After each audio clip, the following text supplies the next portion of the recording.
بسم اللہ الرحمن الرحیم نحمدہ ونصلی علی رسولہ الکریم اما بعد.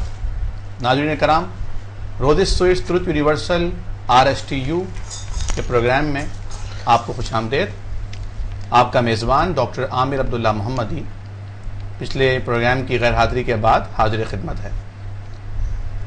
اللہ سبحانہ و تعالیٰ نے اپنے کلام مجید فرقان حمید میں بہت ساری خوبصورت باتیں ارشاد فرمائی ہیں، جن میں سے ایک پاکیزگی اور ناپاکی کے حوالے سے اس کا مفہوم عرض کر رہا ہوں. فرمایا کہ پاک اور ناپاک برابر نہیں ہو سکتے، اگرچہ تمہیں ناپاک کی خبیث کی کثرت کتنی ہی زیادہ خوشنما کیوں نہ لگے. بظاہر دیکھا جائے تو 100 روپے کا نوٹ 1 روپے کی بنسبت بہت زیادہ اہمیت کا حامل ہے، لیکن دراصل حلال ذرائع سے کمایا ہوا 1 روپے کا نوٹ پاک ہے، اور حرام ذرائع سے، حرام کاوش سے، حرام کوشش سے کمایا ہوا 100 روپے کا نوٹ ناپاک ہے. ان اللہ طیب، اللہ تعالیٰ پاک ہیں اور وہ پاک ہی کو پسند فرماتے ہیں. پچھلے دنوں ہمارے بزرگ جناب حکیم عبدالوحید سلیمانی صاحب نے لاہور میں ایک خطبہ جمعہ میں خاصا پرانا کسی اخبار میں شائع شدہ ایک کالم، بہت خوبصورت کالم ہے، اور اگر مجھے یاد ہوتا اس کالم نگار کا نام تو میں اس خوبصورت کالم نگار کا نام بھی آپ کے سے شیئر کرتا. انہوں نے اس کالم کے حوالے سے لکھا کہ ایک نوجوان MA پاس ایک ادارے میں ملازم تھا. کسی روز سر شام بس اسٹاپ پر کھڑا سواری کا منتظر تھا کہ اچانک ایک ہونڈا ایکارڈ اس کے پاس آ کے رکی. اندر سے اس کا نام پکارا گیا. اس نے جھک کر دیکھا تو یونیورسٹی میں اس کا کلاس فیلو وہاں موجود تھا. اس نے پہچانا، وہ گاڑی سے اتر کر باہر آیا اور اپنے ساتھ ڈرائیونگ سیٹ کے ساتھ فرنٹ سیٹ پر اسے بٹھا لیا. گفتگو شروع ہوئی. حال احوال ادھر ادھر کی باتوں کے بعد اصل بات پر آئے. آج کل کیا کر رہے ہو؟ اس نے بتایا کہ میں ایک فیکٹری آنر ہوں، بہت بڑی فیکٹری کا مالک ہوں، بہت عیش سے زندگی بسر ہو رہی ہے. اسے اپنی فیکٹری لے گیا. سینٹرلی ایئر کنڈیشن کوریڈور سے ہوتے ہوئے وہ ایک بہت بڑے سے آفس میں پہنچے. ملازم کو کافی بنانے کو کہا اور بیٹھ کر ادھر ادھر کی باتیں شروع ہوئیں. اسی اثنا میں دروازہ کھلا اور ایک الٹرا ماڈرن قسم کی خاتون اندر داخل ہوئیں. انہوں نے اپنے پرس سے نوٹوں کا بنڈل نکال کر غصے میں اس کی طرف پھینکا اور کہا، رکھو ان پیسوں کو اپنے پاس، اتنے سے پیسوں میں میرا گزارا نہیں ہوتا. اسی طرح غصے میں وہ پیر پٹکتی ہوئی دروازے کو دھڑ سے بند کرتی ہوئی وہاں سے چلی گئیں. ناظرین، وہ نوجوان کہتا ہے کہ ایئر کنڈیشن چل رہا تھا اور اس کے باوجود میرا دوست پسینے سے شرابور تھا. ندامت سے اس کی آنکھیں جھکی ہوئی تھیں. بہت مشکل سے اس نے اپنی آنکھوں سے ان پلکوں کو اٹھاتے ہوئے مجھے دیکھا اور کہا، جانتے ہو یہ کون تھیں؟ یہ میری اہلیہ اور میری بیوی ہیں. ہر مہینے 1 لاکھ روپے ماہوار گھر کے خرچے کے لیے دیے جاتے ہیں. گھر میں 2 گاڑیاں ہیں، آرام کی، سکون کی، عیش کی ہر چیز ہے.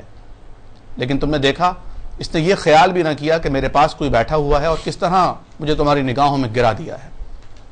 نوجوان یہ کہتا ہے کہ میں اس کے بعد وہاں سے اٹھا اور پھر اس کے بعد بہت طویل عرصے تک میری قد و کاوش کا، ملاقاتوں کا، گفتگو کا، سوال و جواب کا بس ایک ہی مقصد تھا کہ میں کسی طرح یہ جانوں کہ آخر 1 لاکھ میں اگر گزارا نہیں ہوتا پھر کتنے روپوں میں گزارا ہوتا ہے. انسان کی ہوس کب خاموش ہوتی ہے، اس کی حرص کب ختم ہوتی ہے، وہ کب قناعت کے زیور سے آراستہ ہوتا ہے. کہتے ہیں کہ میں نے سیاستدانوں سے، دانشوروں سے، سرمایہ داروں سے، جاگیرداروں سے انٹرویوز کیے، ملاقاتیں کی، سروے کیا، لیکن ہر ایک پریشان تھا، کوئی مطمئن نہیں تھا. ایک دن گورنمنٹ کالج لاہور میں داخل ہوا. مسجد سے اذان کی آواز آ رہی تھی. وضو کر کے مسجد چلا گیا، نماز پڑھی اور نماز کے بعد کافی دیر بیٹھا رہا. باہر نکلا تو آخر باہر نکلنے والوں میں سب سے آخری میں ہی تھا. چوکیدار ہاتھ میں تالا لیے منتظر تھا کہ سب چلے جائیں تو وہ تالا لگا دے. میں نے اس سے بھی پوچھا، بابا کتنی تنخواہ ملتی ہے؟ کہنے لگا 2500 روپے. کافی عرصے پہلے کی بات ہے. پوچھا کتنے بچے ہیں؟ کہا 4. میرے پوچھنے پر بتایا 2 تو اسی کالج میں پڑھتے ہیں اور ان کی فیس معاف ہے، 2 اسکول میں پڑھتے ہیں جہاں صرف کتابوں اور کاپیوں کا خرچہ ہے. رات کی بچی ہوئی روٹی صبح ناشتے میں کام آ جاتی ہے. موٹے جھوٹے اور لوگوں کی اترنے تن چھپانے کے کام آ جاتی ہیں.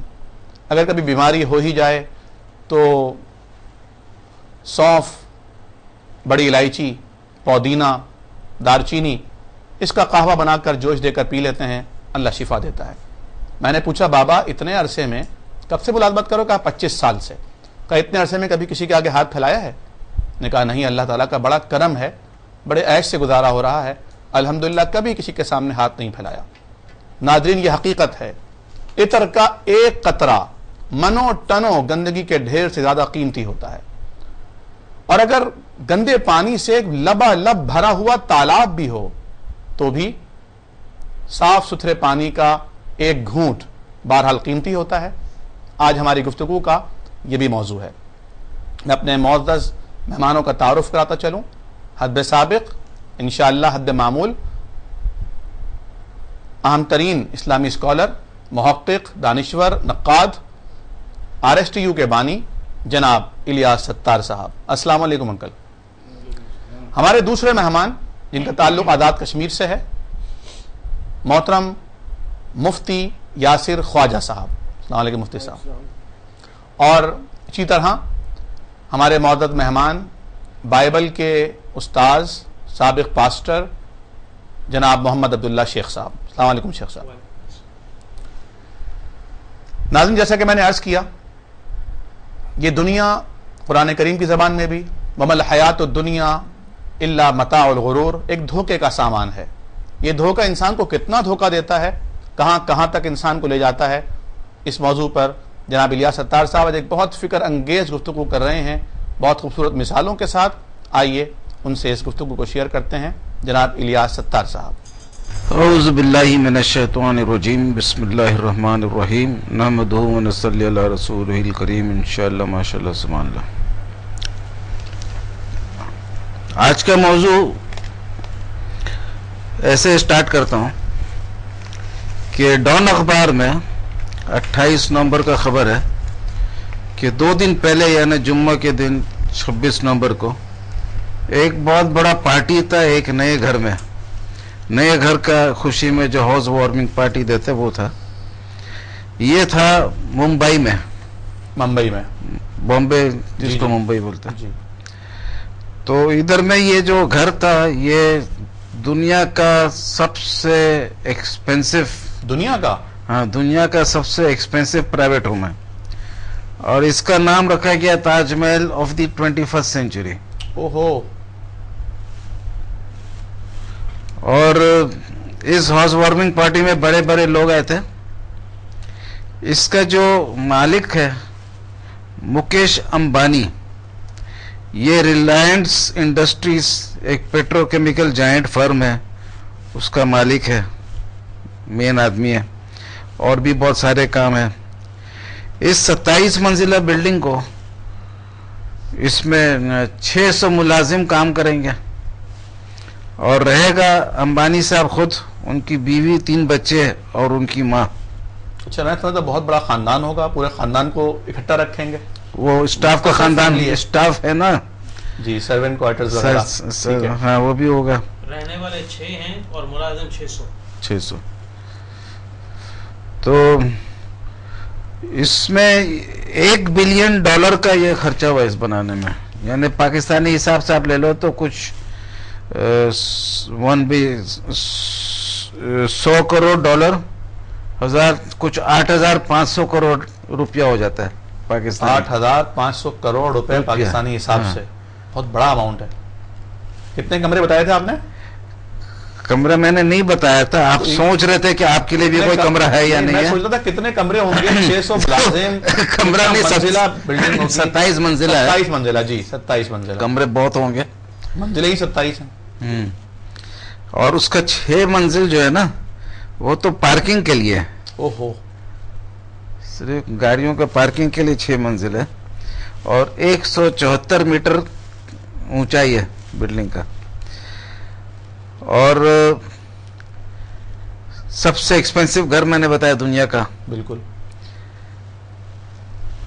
اور اس گھر کا نام ہے اینٹیلا. یہ بات میں نے پہلے اس کا نقشہ اس لیے کھینچا کہ اس آدمی کا عمر ہے 53 سال، امبانی بھائی کا، صحیح ہے، اور اس کے دولت کا ایسٹیمیٹ جو اخبار میں لکھا ہے وہ 27 بلین ڈالرز، اس کے معنی 2700 کروڑ ڈالر. واہ، اچھا خاصا فگر ہوتا ہے، کروڑ کا بھی اہمیت ختم ہو جاتا ہے، بالکل، اور وہ بھی ڈالر، 2700 کروڑ ڈالر. تو اب میرے کو یہ باتیں بتانے کا ضرورت ہمارے اس لیے آیا. ہمارے ناظرین بہت رش کر رہے ہوں گے ابھی تک امبانی بھائی صاحب پر، اتنا دولت مند، اتنا بڑا مکان. تو یہ بتانے کا مقصد یہ ہے کہ اس ہاؤس وارمنگ پارٹی میں جو دعوت تھا، بڑے بڑے لوگ آئے تھے، سب تعریف کیے ہوں گے، یقیناً. تو ان تعریفوں میں حقیقت کا پہلو نہیں تھا اتنا. اچھا، اس کا وجہ یہ ہے کہ وہ ایسا چیز کا تعریف کر رہے تھے جو خود کچھ دن بعد وہ اس سے منہ پھیرنے والے. امبانی صاحب خود بھی منہ پھیر لیں گے، ان کے پاس جتنے دعوتی آئے تھے سب منہ پھیر لیں گے کہ یہ ایک بیکار کام ہے. کیونکہ عیسیٰ علیہ السلام کو لوگ بولے تھے آپ کے لیے مکان بنا دے، شاگرد لوگ شاید برنبس کی انجیل میں، تو بولے ہاں بنا دو. پوچھے کہاں بنائے، سمندر کی طرف اشارہ کیے. بولے پانی پہ کیسے گھر ہوگا، تو بولے ادھر کیوں گھر بنانے مانگتے ہو. واہ واہ واہ واہ، کیا سمجھے؟ سبحان اللہ. تو یہ جگہ جو ہے گھر بنانے کا نہیں ہے، واہ، اور وہ بھی نارمل گھر بنا لو رہائش کے لیے، وہ ایک الگ بات ہے. وہ تو پرندے لوگ بھی اپنا گھونسلہ بناتے، بالکل درخت کی کسی بھی بسیرا شاخ پہ جا کے نہیں بیٹھ جاتے، جی، کوئی ایک اپنا گھونسلہ ہوتا ہے جیسا بھی ہو. اور کوئل بھی شاید کوے کے گھونسلے میں اپنا انڈا ڈال دیتی ہے. تو وہ کچھ نہ کچھ رہائش کا تو کنسپٹ ہے، اس سے کوئی انکار نہیں ہے. لیکن اتنا بڑا بنا لینا، حق بات یہ ہے کہ دنیا کے نظر میں تو بہت بڑا ہو گیا، لیکن خود تو انڈر ہاؤس اریسٹ ہو گئے. اگر سادگی کا زندگی ہوتا، یہی بیوی اور 3 بچوں کو لے کے آپ سی بیچ چلے جاتے آرام سے. اب تو اتنے لوگوں کو سیکیورٹی کے ساتھ جانا ہوگا، تو لطف اندوز تو آپ نہیں ہو سکیں گے سی بیچ میں بھی. پرائیویسی، آزادی، آپ انڈر ہاؤس اریسٹ ہو گئے ہیں. دوسروں کو جو دعوت دے رہے وہ تو تھوڑے دیر کے لیے آ رہے، وہ ہاؤس اریسٹ میں نہیں ہے، مگر جو میزبان ہے وہ انڈر ہاؤس اریسٹ ہے. تو یہ ایک قسم کا دھوکہ ہے کہ دنیا میں اتنا بڑا بلڈنگ بنانا. اور اللہ تعالیٰ قرآن شریف میں فرماتے ہیں کہ اللہ تکبر کرنے والے، برائی مارنے والے کو دوست نہیں رکھتا. بے شک. اور اتنا بڑا بلڈنگ بنا لیا، لیکن افسوسناک بات ہے کہ اسی ڈان میں ہی خبر آیا ہے کہ اس کے والد کا نام تھا دھیرو بھائی، سن 2002 میں فوت ہوئے. اب ان کو تو ہندو تھے تو جلا دیا ہوگا، راکھ بن گیا ہوگا. ایک طرف راکھ کو سوچو، دوسرے طرف 27 منزلہ بلڈنگ کو سوچو، تو بیوقوفانہ حرکت لگتا ہے. کیونکہ اب جو اس میں رہتا ہے وہ بھی راکھ بننے والا ہے. مسلمان ہوگا تو ہڈی کا ڈھانچہ بن جائے گا، بے شک. ہندو ہوگا تو راکھ بن جائے گا. تو پھر کس لیے اتنا شور مچا رہے ہو؟ پھر دوسرا بات یہ ہے کہ اس کا ایک بھائی ہے انل. تو جب والد فوت ہوئے تھے تو یہ دونوں بھائیوں کو وہ ورثہ میں، یعنی جو وارث تھے دونوں، تو خوب جھگڑا ہوا کہ کیسے بانٹا جائے دولت کو.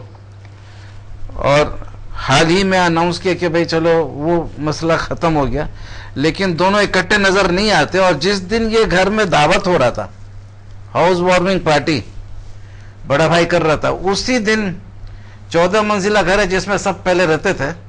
اب وہ اس کا چھوٹا بھائی وہیں رہتا ہے انل، وہ اپنا دعوت کر رہا تھا ادھر، یعنی وہ ان مہمانوں پیرل دعوت کر رہا تھا. مہمانوں میں شامل بھی نہیں ہوا، بلکہ ایک دوسرا دعوت کیا.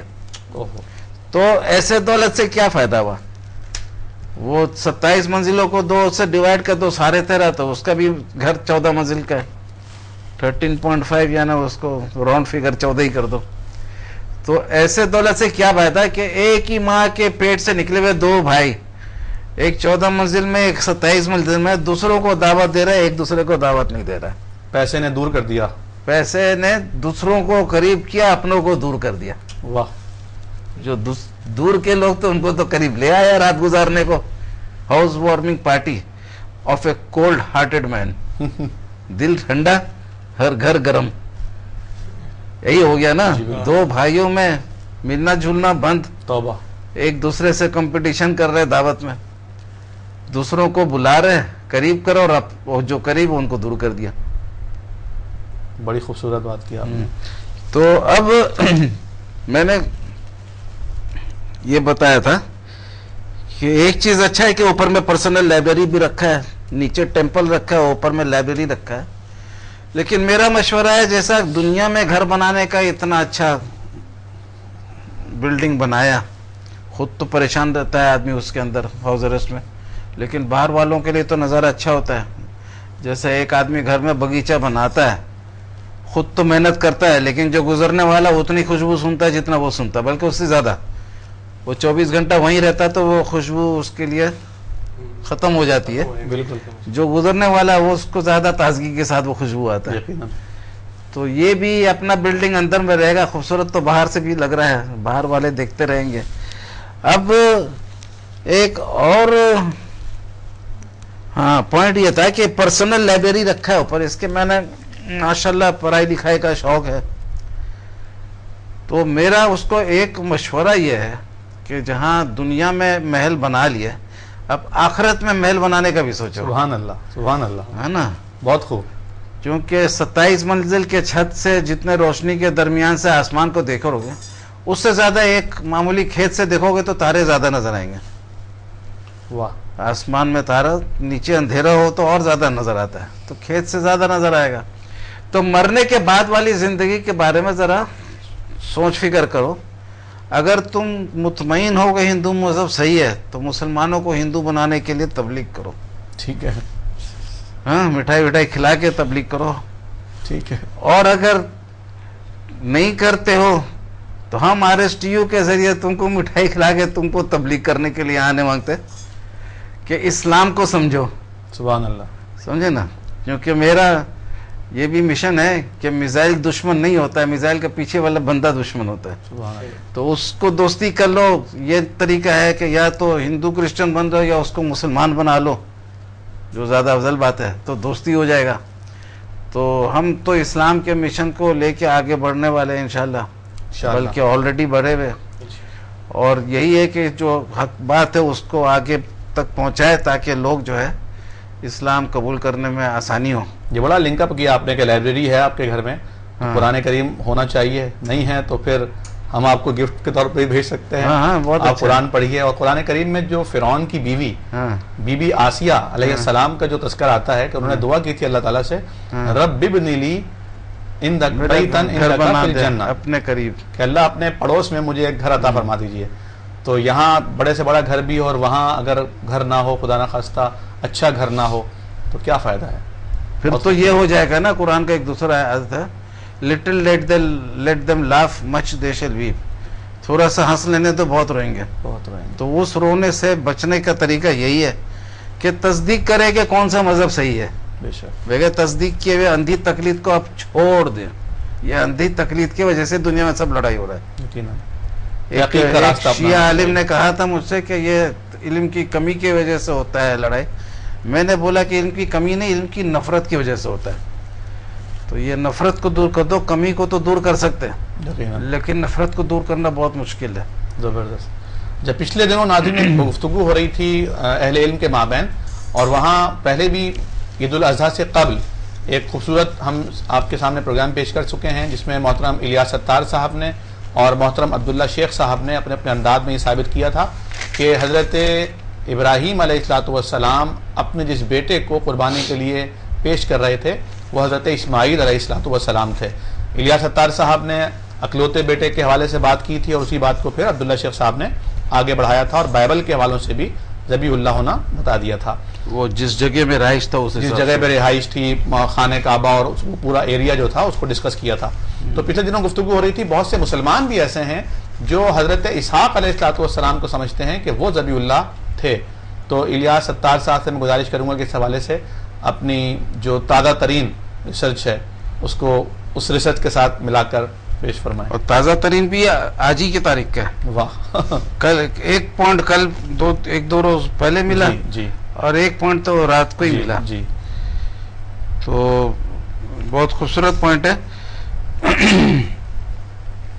بائبل کے حوالے سے پچھلے پروگرام میں بتایا تھا کہ اسماعیل علیہ السلام 14 سال بڑے تھے تو 14 سال تک وہ اکلوٹے تھے. بالکل ٹھیک. بعد میں جو آئے گا بعد میں بنے گا تو اس وقت اکلوٹا ختم ہو جائے گا, لیکن 14 سال تک تو اکلوٹے رہے. تو جب اللہ تعالیٰ نے ابراہیم علیہ السلام سے کہا کہ اپنے اکلوٹے بیٹے اسحاق کو لے جاؤ, تو میں نے یہ ثابت کیا تھا کہ بائبل بھی ان کو بیٹا بول رہا ہے, اسماعیل علیہ السلام کو. اللہ نے بھی بیٹا بولا, ابراہیم علیہ السلام نے بھی بیٹا بولا, سبھی اس کو بیٹا بول رہے ہیں. یہاں تک کہ بائبل کا ایک آیت ہے کہ جب ابراہیم علیہ السلام 175 سال کی عمر میں فوت ہوئے, ان کے دونوں بیٹوں نے اسماعیل اور اسحاق نے ان کو تدفین کی. تو جب سب لوگ اس کو بیٹا بنا رہے ہیں, تو پھر جب اللہ تعالیٰ فرما رہے ہیں کہ اپنے اکلوٹے بیٹے اسحاق کو لے جاؤ قربانی کے لیے, تو کیسے بول سکتے ہیں؟ اسحاق نام کیسے بولیں گے؟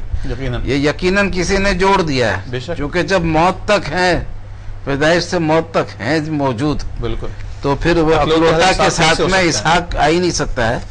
لیکن ہمارے قریبی دوست نے جی بولا کہ نہیں اسحاق ہے, قرآن سے بھی بول رہا تھا. تو میں نے بولا کہ بھائی جیسا میرا عادت ہے, تم غلط نہیں ہو لیکن مدلل طور پر بات کرو, اور جو تمہارا اعتراض ہے وہ لکھ کے دو, کیونکہ زبانی جب سناتے ہو اتنا کمپلیکس بات تو کبھی ایک نقطہ بولتے ہو فوراً دوسرے میں جاتے ہو. ابھی پہلا کا سوچنا ہی تھا, نہ دوسرا شروع ہو گیا, تو کنسنٹریٹ نہیں ہو سکتا, کنسنٹریٹ نہیں ہوتا. تو وہ لکھ کے دیا, تو اس کے جواب میں ایک نقطہ تو اس روز ہی آ گیا تھا, دوسرا نقطہ کل رات کو آ گیا, وہ آپ کے سامنے پیش کرتا ہوں. جی کہ قرآن شریف میں سورہ صافات میں 100 نمبر آیت میں ابراہیم علیہ السلام دعا کر رہے, اے پروردگار مجھے ایک بیٹا عطا کر جو صالحوں میں سے ہو. جی صالحین میں سے ہو, صالحین میں سے ہو, نہیں وہ واو ہے یار.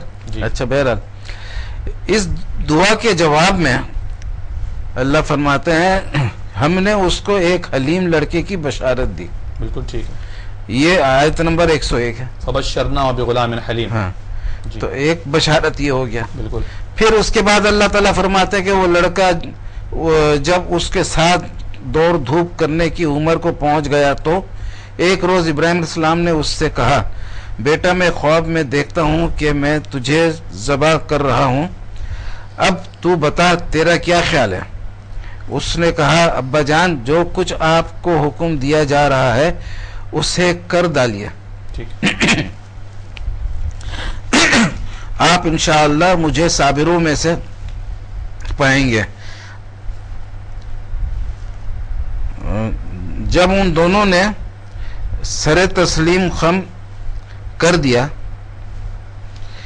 اور ابراہیم علیہ السلام نے بیٹے کو ماتھے کے بل گرا دیا اور ہم نے ندا کی, اے ابراہیم تو نے خواب سچ کر دکھایا, ہم نیکی کرنے والوں کو ایسی ہی جزا دیتے ہیں, یقیناً یہ ایک کھلی آزمائش تھی اور ہم نے ایک بری قربانی فدیے میں دے کر اس بچے کو چھڑا لیا.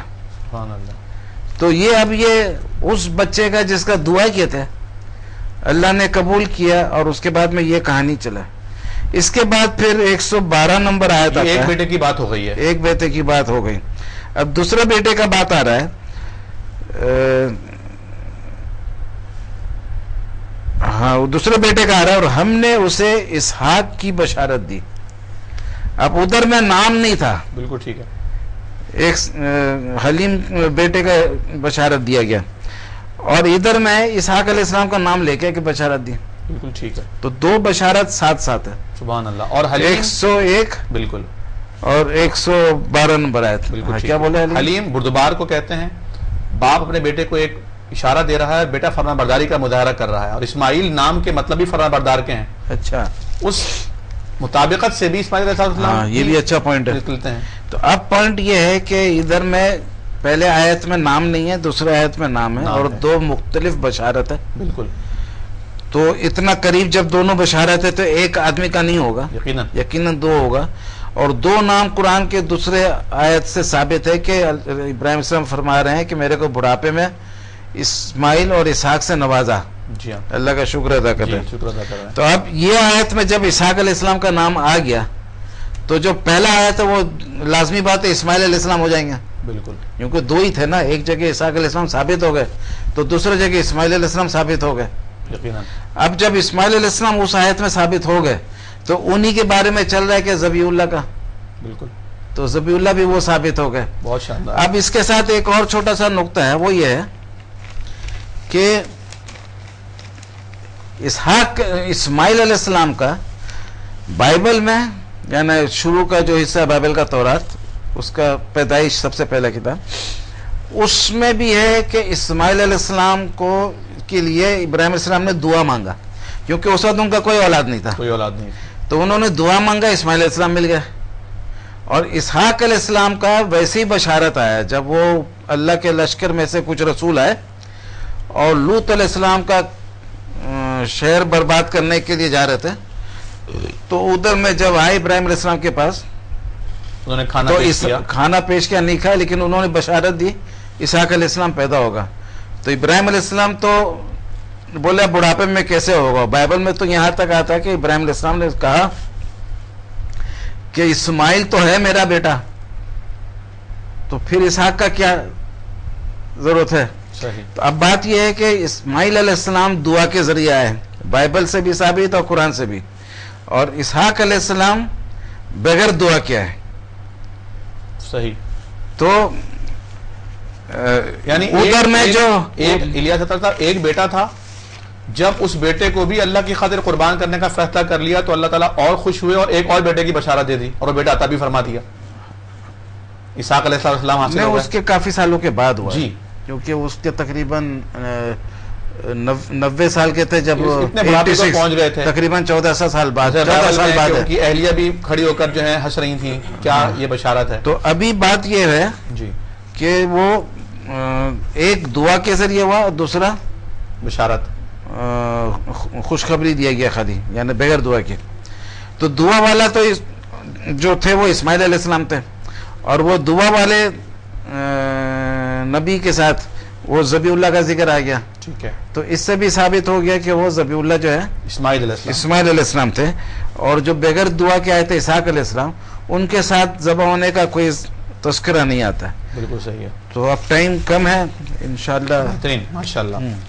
جناب مفتی محمد یاسر خواجہ صاحب, آپ ماشاءاللہ عالم دین ہیں, آپ نے تخصص بھی کیا ہے فقہ اسلامی میں, مفتی بھی ہیں ماشاءاللہ, اور ناظرین دیکھ رہے ہیں کہ آپ چھوٹی سی عمر میں نوجوانی کے عالم میں اتنے بلند مقام پر پہنچے ہیں, اور آج کل آپ کیا کر رہے ہیں, آزاد کشمیر میں کیا خدمات انجام دے رہے ہیں؟ الحمدللہ وکفا والسلام علی عبادہ الذین اصطفیٰ, اما بعد فاعوذ باللہ من الشیطان الرجیم, بسم اللہ الرحمن الرحیم, وجادلہم باللتی ہی احسن, صدق اللہ العظیم. میرے انتہائی معزز میزبان جناب عامر عبداللہ صاحب, اور محقق جناب مذہبی اسکالر الیاس ستار صاحب, اور محقق جناب شیخ عبداللہ شیخ صاحب, اور اس طرح RSTU کی تمام ٹیم کا میں شکریہ ادا کرتا ہوں کہ عام حضرات نے مجھے یہاں مدعو کیا. میں ضلع مظفر آباد میں جامعہ زینب للبنات میں استاد الحدیث بھی ہوں, اور اس کے علاوہ اہل سنت والجماعت ضلع مظفر آباد کا جنرل سیکرٹری بھی ہوں. RSTU کی یہ کام ہے کہ اپنے محبت اور امن سے اپنے پیغام کو آگے پہنچایا جائے, تاکہ مسلمانوں اور دیگر مذاہب میں جو نفرتیں ہیں وہ نفرتیں دور ہو جائیں.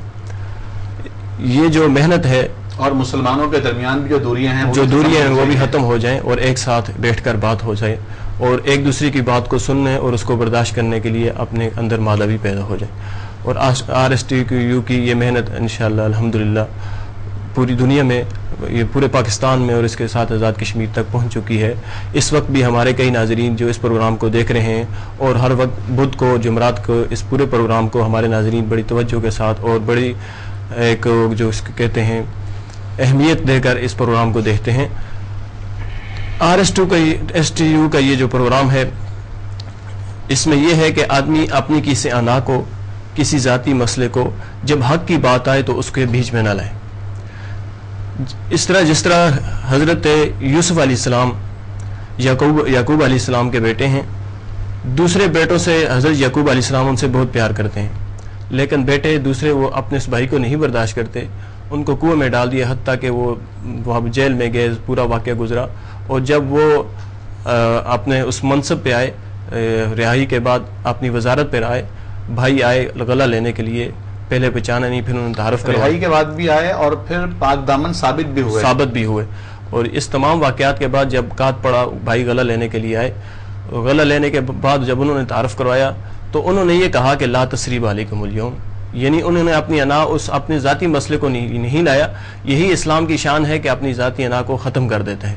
اور نبی صلی اللہ علیہ وسلم نے مفتی صاحب فتح مکہ کے موقع پر جب سب جھکائے کھڑے تھے، یہی فرمایا تھا لا تثریب علیکم اليوم انتم الطلقاء، جاؤ تم سب آزاد ہو. جی بالکل. حضور صلی اللہ علیہ وسلم معافی، پچھلے پروگرام میں آپ نے یہ گفتگو کی تھی کہ معافی کا تصور جو ہے بہت خوبصورت تصور ہے، بہت خوبصورت، سب کو معاف کرنا چاہیے اور اپنے آپ کو جو ہے وہ محاسبے کے کٹہرے میں کھڑا کر کے اپنا احتساب کرنا چاہیے. جو خوبیاں آپ دوسروں میں دیکھنا چاہتے ہیں پہلے وہ اپنے اندر پیدا کر لیجئے، لیکن دوسروں میں بھی انشاءاللہ پیدا ہو جائیں گے. جب حضور صلی اللہ علیہ وسلم نے اعلان کیا اپنے اس حق کلمے کا تو صحابہ اکرام بھی رضوان اللہ علیہم اجمعین ان کے ساتھ ہوئے. تو جب ان پر کئی ظلم ستم ڈھائے گئے، حضرت بلال رضی اللہ تعالیٰ عنہ پر، سب پر، لیکن جب فتح مکہ ہوا تو سب صحابہ اکرام یہی کہہ رہے تھے کہ ہم بدلہ لیں گے، لیکن حضور صلی اللہ علیہ وسلم نے وہی حضرت یوسف علیہ السلام کو بدلہ والا الفاظ دہرائے کہ لا تثریب علیکم اليوم، آج بدلہ نہیں ہوگا. اسلام کا یہی درس ہے کہ ذاتی نہ آ جائے، ذاتی دشمنی یعنی کی بات آ جائے، اور حق بات جب سامنے آ جائے تو وہاں پر حق بات کا پیچھا کیا جائے اور اپنی تمام جو مصلحتیں ہیں اور جو چیزیں آدمی اس کو بالکل بالائے طاق رکھے. یہی اچھائی اور برائی اور اخلاق ہی ہے کہ جب آدمی کسی سے محبت بھری الفاظ یا اخلاق سے بات کرتا ہے تو اگلا آدمی اس سے بڑا متاثر ہوتا ہے. جس طرح ایک اعرابی مسجد نبوی میں آتا ہے، مسجد نبوی میں آ کر وہاں ٹھہرتا ہے اور تھوڑے عرصے پر اسے قضائے حاجت کا تقاضا ہوتا ہے تو وہ وہیں پر ٹھہر کر پیشاب کرنا لگ جاتا ہے مسجد کے کونے میں. صحابہ اکرام رضوان اللہ علیہم اجمعین جب دیکھتے ہیں تو بڑے غصے میں طیش میں آتے ہیں، تو حضور صلی اللہ علیہ وسلم اپنے ان صحابہ کو کہتے ہیں کہ آپ ٹھہر جائیے، ایسا نہ کریے، اسے اپنے قضائے حاجت سے فارغ ہونے دیجیے. جب وہ فارغ ہوا تو حضور اکرم صلی اللہ علیہ وسلم نے بڑے پیار سے اسے کہا، اے شخص یہ ہماری عبادت گاہ ہے اور اللہ کا گھر ہے، اس میں اس طرح کی قضائے حاجت نہیں کرتے. سبحان اللہ، سبحان اللہ. کاش کہ یہی صبر و تحمل، بردباری، برداشت کا رویہ آج ہم میں، ہمارے علماء کرام میں اور علماء کرام کے متبعین میں پیدا ہو جائے. بالکل صاحب آپ کی بات کر رہی ہیں، ایک کالر ہمارے ساتھ شامل ہو رہے ہیں. السلام علیکم. وعلیکم السلام ورحمۃ اللہ وبرکاتہ. وعلیکم السلام. کون صاحب ارشاد فرما رہے ہیں؟ جی خواجہ افتخار احمد نعمانی عرض کر رہا ہوں. جی کیا کہنا چاہیں گے خواجہ صاحب؟ جی ماشاءاللہ انتہائی پیارا پروگرام حضرت محترم الیاس ستار صاحب کی نگرانی میں ہو رہا ہے. ماشاءاللہ انتہائی دل خوش ہو رہا ہے کہ دین کی باتیں اب عام ہو رہی ہیں اور صحیح طرح جو دین کو آپ لوگ قرآن پاک سے، حدیث پاک سے، فقہ سے صحیح طرح استنباط کر رہے ہیں اور عقد کر رہے ہیں اور عوام الناس تک ایک صحیح بات پہنچ رہی ہے. ماشاءاللہ دل خوش ہو رہا ہے. انتہائی پیارا پروگرام ہے. بہت بہت شکریہ آپ کی کال کرنے کا، اللہ آپ کو جزائے خیر دے. بہت بہت شکریہ. جب وہ شخص حضور صلی اللہ علیہ وسلم کی یہ بات سنی اور بڑا متاثر ہوا، حضور صلی اللہ علیہ وسلم نے یہاں پر اس شخص سے یہیں پہ نہیں چھوڑا، بلکہ جب وہ شخص دوسرے دن آپ واپس جانے لگا، حضور صلی اللہ علیہ وسلم نے اس شخص کو جانے کے لیے، اس کے پاس سواری نہیں تھی، اس کو سواری بھی دی اور اپنا ایک سوٹ کپڑوں کا اسے تحفے میں دیا. وہ شخص جب واپس گیا اپنی قوم کے پاس تو دور سے اس نے پکارا، او میرے ماموں اور چاچا کے بیٹو، میں ایک ایسے معلم شخص کے پاس سے آ رہا ہوں کہ میری غلطی تو بہت بڑی تھی، اس کی مجھے سزا ملنی چاہیے تھی، اس شخص نے مجھے اس کی سزا نہیں دی بلکہ اس کے بدلے میں مجھے ان انعامات سے بھی نوازا ہے.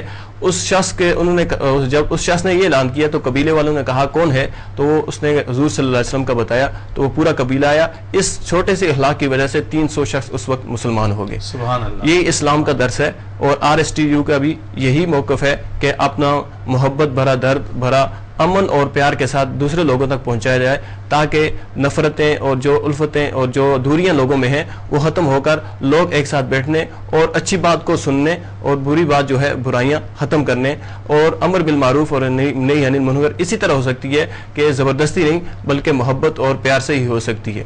اور وہی جو آپ نے آیت پڑھی تھی وجادلہم باللتی ہی احسن، یعنی اگر آپ نے بحث بھی کرنی ہے تو وہ بھی بہت اچھے انداز میں بہت اچھے کرنی طریقے ہے. سے. محمد عبداللہ شیخ صاحب ہمارے ہاں ناظرین الیاس ستار صاحب کے دست راست تھے اور آپ کہا کرتے تھے کہ یہ میرا دایاں ہاتھ ہے، دایاں بازو ہے، اور گاڈ گفٹڈ فرینڈ کا انہوں نے بہت پیار سے انہیں خطاب دیا تھا، میری مراد ہے. اور جناب مولانا ڈاکٹر خورشید احمد شیخ صاحب نے انہیں محقق مذاہب اسکالر مذاہب عالم کا خطاب دیا تھا، میری مراد ہے محمد حنیف موتی والا صاحب جو اب ہم میں نہیں رہے. پچھلے دنوں ان کی رحلت ہو گئی ہے. بہت بڑے اسکالر تھے، بہت مرنج مرجاں شخصیت کے مالک تھے، ہنسمکھ تھے، اور آج محمد عبداللہ شیخ صاحب ان کے حوالے سے گفتگو فرمائیں گے. جناب محمد عبداللہ شیخ صاحب. میں اصل میں ان کے حوالے سے ان کی ایک تحقیق تھی، بائبل پر ان کی دسترس بہت سارے لوگوں سے زیادہ میں نے دیکھی. جی بالکل. اور کمال کی وہ شخصیت، حافظہ بہت اچھا تھا ان کا. ہاں کمال کی شخصیت اور حافظہ بھی واقعی ان کا بہترین تھا کہ بحوالہ بائبل سے بتا دیتے تھے، اور میں ان سے اکثر ان کے ساتھ بیٹھ کر گفتگو کرتا تھا. میں استفادہ کرتا رہا ہوں ان سے، یقیناً مجھے رہا. اور میں جب ان سے بات کرنے کے لیے جب بیٹھتا تھا تو وہ مجھے کہتے تھے بائبل تو لائے ہیں نا؟ تو میں کہتا کہ ہاں لایا ہوں، بائبل میرے ساتھ ہے. تو شخصیت ہاں فوراً وہ اس سے بات کرتے تھے. اور اس پر بہت سارے لوگوں نے ان سے بات بھی کی اور اعتراض بھی کیا میرے بارے میں کہ میں بائبل لے کر ان کے پاس آتا ہوں یا سارا دن میرے پاس بائبل رہتی ہے. لیکن انہوں نے یہی کہا میرے سامنے بھی، میرے روبرو انہوں نے لوگوں کو کہا کہ یہ خاص بات ہے، بائبل ان کے پاس ہونی چاہیے، یہ لازمی حصہ ہے ان کی زندگی کا کہ بائبل رکھ کر یہ آگے بڑھائیں اور ریفرنس کے طور پر یہ اپنے ساتھ اس کو رکھیں، دکھائیں کہ اسی سے ہم سب ثبوت دیتے ہیں. اور وہ ثبوت دیا کرتے تھے. انہوں نے ایک بہترین جو ہے وہ حصہ بائبل کا میرے سامنے رکھا، مجھے بتایا. میں اس سے پہلے اس حصے کو کئی بار پڑھ چکا تھا، یاد تھا زبانی بھی، لیکن کبھی اس نظر سے نہیں دیکھا جس نظر سے انہوں نے دیکھا اسے. اور انہوں نے جو دیکھا وہ ایک شاندار بات دیکھی. جو ریسرچ ان کی ہے وہ نہایت شاندار ہے. انہوں نے ہم ہر جگہ پر تمام علماء، میں نے دیکھا مسلمان علماء کو، میں بھی بہت سارے لوگ، میں اپنے آپ کو علماء میں تو نہیں سمجھتا، ایک ادنا سا اسٹوڈنٹ ہوں، لیکن میں نے دیکھا کہ میں بھی بائبل پر ریسرچ کا دعویٰ کرتا ہوں، پھر بائبل سے نبی علیہ السلام کے متعلق پیشن گوئیاں پیش کرتا ہوں کہ یہاں یہ پیشن گوئی، یہاں یہ پیشن گوئی. کچھ میں نے نئی بھی بتائی ہیں، کچھ اور لوگوں نے بہت تحقیق کی ہے اس پر، سب لوگوں کی سنی. لیکن ایک چیز کا جو ہے وہ کسی نے کبھی، میں نے کسی سے نہیں سنی یا مجھے میرے سامنے نہیں آئی، وہ یہ تھی کہ حنیف موتی والا صاحب نے جی ایک ایسا نقطہ میرے سامنے رکھا اور ایک ایسی بات جس سے یہ پتا چل گیا کہ نبی علیہ السلام کس وقت تشریف لائیں گے. یعنی وہ ٹائم لیمٹ کے طور پر انہوں نے بتا دیا کہ کب تشریف لائیں گے. یعنی جو آپ کی تشریف آوری ہوئی تھی اس حوالے سے بائبل میں کچھ تذکرہ یہ تذکرہ ہے کہ کس دور میں آئیں گے، یعنی وہ ٹائم کون سا ہوگا. بہت خوب. یہ خاص نقطہ تھا کہ ٹائم کون سا ہے. یہ بہت بڑی ریسرچ تھی. اور یہ میں آج اس حوالے سے ان کے خاندان سے، ان کے جو رشتہ دار ہیں، ان کے جو بچے ہیں جو پیچھے بیٹھے ہیں، میں ان سب سے یہ کہوں گا کہ ان کی اس ریسرچ کو اور ان کے تمام باتوں کو ایک جگہ جمع کریں.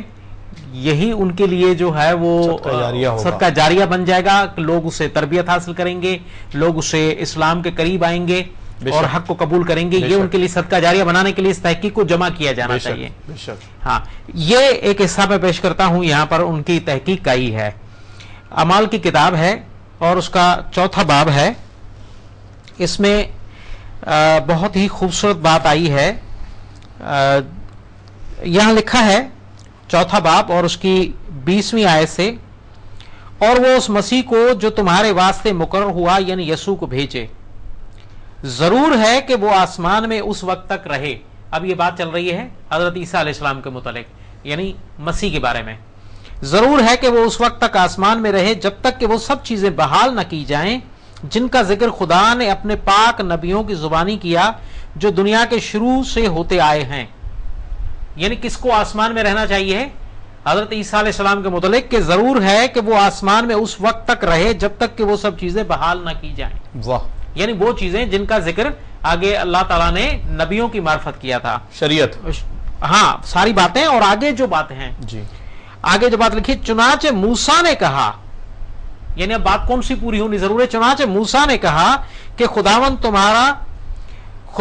خدا تمہارے بھائیوں میں سے تمہارے لیے مجھ سا ایک نبی پیدا کرے گا اور جو کچھ وہ تم سے کہے اس کی سننا. واہ، سبحان اللہ. یعنی حضرت عیسیٰ علیہ السلام کو اس وقت تک وہاں رہنا تھا جی جب تک کہ یہ نبی تشریف نہ لے آئے. سبحان اللہ. یعنی ان کو اب چلے جانا ہے، اب ان کو آسمان میں رہنا ہے. حضرت عیسیٰ علیہ السلام کو چلے جانا ہے، آسمان میں رہنا ہے، کیونکہ مسلمان بھی یہی کہتے ہیں کہ وہ اٹھا لیے گئے. جی جی، قرآن نے کہا ہے. ٹھیک ہے جی. قرآن میں اب تمام لوگ مانتے ہیں کہ ان کو اٹھا لیا گیا، اور کسی کون سا آسمان میں نہیں اس کے بارے میں وضاحت کر سکتا. سب لوگ کہتے ہیں کہ وہاں کہیں موجود ہیں. ٹھیک ہے، کسی بھی آسمان میں. ٹھیک ہے. اب ان کے بارے میں یہاں پر بائبل میں یہ واضح آ رہا ہے کہ یہ لکھا ہے کہ ضرور ہے کہ وہ آسمان میں اس وقت تک رہے جب تک کہ وہ سب چیزیں بحال نہ کی جائیں. اور وہ ان چیزوں میں آگے بڑا بیان کر دیا گیا کہ جو موسیٰ علیہ السلام کی معرفت کہا گیا کہ تمہارے بھائیوں میں سے ایک نبی پیدا ہو. یعنی نبی علیہ السلام کے متعلق کہا گیا کہ ان کا آنا، وہ چلے جائیں گے، وہ آسمان میں رہیں گے، ان کے بعد نبی علیہ السلام آئیں گے. تو موسیٰ علیہ السلام کی معرفت جب یہاں پیشن گوئی کی گئی ہے، تو میں یہ یہاں ایک چھوٹا سا حصہ یہاں پر ایڈ کرنا چاہتا ہوں کہ نوٹ کرنے والی خاص پوائنٹ جو ہے اس میں یہ ہے کہ جتنے لوگ عیسائی مسیحی برادری یہ سمجھتی ہے کہ یہ موسیٰ علیہ السلام نے حضرت عیسیٰ علیہ السلام کے لیے کہا تھا، تو اب ان کو یہاں سے یہ بات سمجھنی چاہیے اعمال کی کتاب سے کہ نہیں، حضرت عیسیٰ علیہ السلام کے لیے نہیں کہا تھا، انہوں نے نبی علیہ السلام کے لیے کہا تھا. کیونکہ موسیٰ علیہ السلام کی اس یہاں جو پیش کی گئی ہے اعمال میں، جی اس سے پہلے بتا دیا گیا کہ مسیح کو آسمان میں رہنا ہے اور بعد میں وہ ساری چیزیں بحال کی جائیں گی جو نبیوں کی معرفت کہی گئی ہیں. بالکل ٹھیک. یعنی عیسیٰ علیہ السلام چلے جائیں گے، اس کے بعد یہ چیزیں ہیں، یہ باقی جو کلام ہے اللہ کا وہ مکمل ہوگا. اور اس کلام کا ایک حصہ ہے نبی علیہ السلام کا تشریف لانا، یقیناً. باقی اور شریعت کا آنا کہ وہ تمام چیزیں جو نبیوں کی معرفت لکھا ہے کہ شروع سے لے کر آخر تک جو بیان کی گئی انبیاء کی طرف. تو اب کیا ہوا کہ یہ موسیٰ علیہ السلام کی پیشن گوئی جو جس نبی کے بارے میں ہے وہ حضرت عیسیٰ علیہ السلام نہیں ہے، یہ پیشن گوئی بتاتی ہے. ٹھیک ہے. یعنی یہ حصہ اعمال کا، اور یہ پیشن گوئی موسیٰ علیہ السلام کی کہ ایک نبی مجھ سا میرے طرح کا تمہارے بھائیوں میں سے پیدا ہوگا، وہ نبی علیہ السلام ہی ہیں. یعنی یہ ٹائم بتا دیا گیا کہ وہ جائیں گے، یہ آئیں گے. بہت خوب، بہت خوب. یہ خاص نقطہ ہے کہ جب وہ چلے جائیں گے تب ہی یہ آئیں گے، اس سے پہلے نہیں. بالکل ٹھیک ہے. یعنی اس نبی کا آنا ان کے بعد ہی ہوگا، عیسیٰ علیہ السلام کے بعد. تو اس لیے وہ سمجھ جائیں عیسائی برادری کہ عیسیٰ علیہ السلام مراد نہیں ہے، مراد ہے ہی نہیں یہاں. یعنی یہ واضح بیان، اور یہ نئے عہد نامے سے جس پر سب سے زیادہ یقین کرتے ہیں، بہت زیادہ اعتماد کیا جاتا ہے مسیحی برادری میں، سب لوگ اسی کتاب پر بہت زیادہ بلیو رکھتے ہیں. اس پر نیو ٹیسٹامنٹ کا، نئے عہد نامے کا، اعمال کی خاص طور پر رسولوں کے اعمال کی کتاب، جی اس پر خاص زور دیا جاتا ہے. تو یہ کہا جاتا ہے کہ اس میں جتنا کلام موجود ہے وہ روح القدس کے نازل ہونے کے بعد کا ہے. یعنی روح القدس نازل ہو گیا اور پھر انہوں نے کلام کیا حضرت عیسیٰ علیہ السلام کے حواریوں نے. تو جب یہ روح القدس آ چکا ہے اس کے بعد کا یہ بیان ہے. یعنی روح القدس کی وجہ معرفت یہ کلام ملا کہ موسیٰ علیہ السلام نے جس نبی کی پیشن گوئی کی تھی وہ حضرت عیسیٰ علیہ السلام کے بعد آئیں گے، جب حضرت عیسیٰ علیہ السلام آسمان پہ چلے جائیں گے. سبحان اللہ. اور پھر ان پر شریعت کا اتمام ہوگا، شریعت مکمل ہو جائے گی. تمام باتیں جو آدم علیہ السلام سے احکامات چل رہے تھے وہ مکمل ہو جائے گا. الیوم اکملت لکم دینکم، آج دین مکمل ہو چکا ہے. پھر عیسیٰ علیہ السلام آئیں گے بھی، لیکن کوئی نئی شریعت لے کر نہیں آئیں گے، بلکہ اسی شریعت کو آگے لے کر چلیں گے جو شریعت محمدی ہے علیہ الصلوۃ والسلام. بہت خوبصورت. ہم دعا کرتے ہیں جناب محمد حنین موتی والا صاحب کے لیے بھی، اللہ تعالیٰ ان کی اس تبلیغ کی مساعی کو، ان کی کوششوں کو اللہ رب العالمین قبول و منظور فرمائے اور ان کی مغفرت فرمائے. انسان ہونے کے ناطے جو غلطیاں کوتاہیاں سرزد ہو ہی جاتی ہیں انسان سے، اللہ تعالیٰ انہیں معاف فرمائے. اور جیسا کہ ابھی محمد عبداللہ شیخ صاحب نے ایک بہت خوبصورت تجویز دی ہے ان کی اولادوں کے لیے کہ جتنے بھی ان کی تحقیقات ہیں، جو ان کے تصنیفات ہیں، چھوٹے چھوٹے ان کے کالمز ہیں، لٹریچرز ہیں، کتابچے ہیں، ان تمام کو کمپائل کرنا چاہیے اور اسے چھاپنا چاہیے، تاکہ اتنا بڑا کام جو ایک آدمی نے کیا وہ کام ضائع بھی نہ ہو اور لوگوں کے لیے افادہ عام کا ذریعہ بنے اور ان کے لیے انشاءاللہ صدقہ جاریہ بن جائے۔ ہم آپ تینوں حضرات کی یہاں آمد کے بہت مشکور ہیں۔ محترم جناب الیاس ستار صاحب نے بہت خوبصورت باتیں کی، آج ہلکے ہلکی نیند سے آپ کو محسوس ہو رہی ہے، کیا بات ہے، یہ اپنے دوست کی جدائی کا کچھ اثر قبول کر رہے ہیں۔ بہرحال جناب مفتی یاسر خواجہ صاحب نے اچھی گفتگو کی، جناب عبداللہ شیخ صاحب نے بہت خوبصورت مثالوں کے ذریعے سے، اور ہمارے محترم حنیف موتی والا صاحب کا بہت خوبصورت تذکرہ ہوا۔ ناظرین، آغاز میں جو گفتگو پیش کی گئی تھی، دولت سکون نہیں دیتی، پریشانیاں دیتی ہے، اور جیسا کہ آپ نے جناب الیاس ستار صاحب کی گفتگو میں خود سماعت کیا، مثالیں آپ کے سامنے ہیں، ہر خاندان اور گھر اور فیملیز ہم ایک دوسرے کی دیکھتے رہتے ہیں کہ جب پہلے زمانے میں والدین دنیا سے رخصت ہوتے تھے تو اپنی اولادوں کو خاندان بھر کی محبتیں دے کے جاتے تھے، رشتوں کا پاس دے کے جاتے تھے، لیکن اب والدین اپنی اولادوں کو وراثت میں، ترکے میں خاندان کی مختلف رشتوں کی نفرتیں دے کے جا رہے ہیں۔ کیا پیسے کے آنے سے، گھر کے بڑے ہو جانے سے دل چھوٹے ہو جاتے ہیں، ظرف چھوٹے ہو جاتے ہیں؟ یقیناً یہ بات سوچنے والی ہے۔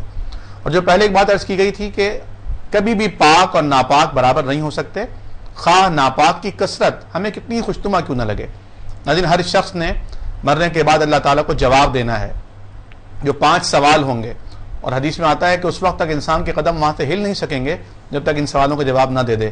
ان میں سے 2 سوال اسی مال کے بارے میں ہوں گے۔ پہلا سوال یہ کہ یہ مال کہاں سے اور کیسے کمایا، اور دوسرا اس مال کو کہاں اور کیسے خرچ کیا۔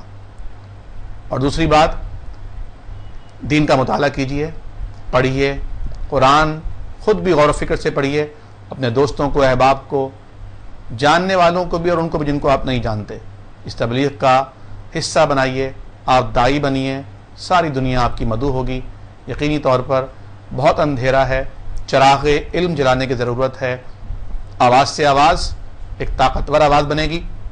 الحمدللہ RSTU کے اس پروگرامز میں ہم مختلف علماء کو، اسکالرز کو، مختلف جماعتوں سے تعلق رکھنے والے احباب کو بلاتے ہیں، اسی سوچ و فکر کے تحت کہ مسکرائیے، پھول ہاتھ میں لے کر، مٹھاس اپنی زبان میں پیدا کر کے، سچائی اپنے دل و دماغ میں لے کر، اور یونیورسل ہونے کا نظریہ لے کر میدان میں اتریے۔ انشاءاللہ اللہ تعالی ہمارا آپ کا سب کا حامی و ناصر ہو۔ یہ پروگرام کل جمعرات کو 4 بجے شام ریپیٹ کیا جائے گا۔ اگر آپ یا آپ کے دوست احباب اس وقت اس پروگرام کو کسی بنا پہ مس کر چکے ہیں تو کل انشاءاللہ شام کو آپ یہ پروگرام دیکھ سکیں گے۔ فیڈ بیک کا انتظار رہے گا، ایڈریس نوٹ کر لیجئے، feedback@rstu.net۔ انشاءاللہ آئندہ بدھ کو 10:05 پر دوبارہ ملاقات ہوگی، انتہائی قیمتی نکات کے ساتھ۔ اس امید کے ساتھ آپ سے اجازت چاہیں گے کہ ان نکات کو ہوا میں تحلیل نہ ہونے دیجیے گا، بلکہ انہیں آگے پہنچائیے گا۔ آپ کا میزبان ڈاکٹر عامر عبداللہ محمدی آپ کے لیے دعا گو ہے، آپ ہم سب کے لیے دعا کیجیے۔ اللہ حافظ و ناصر۔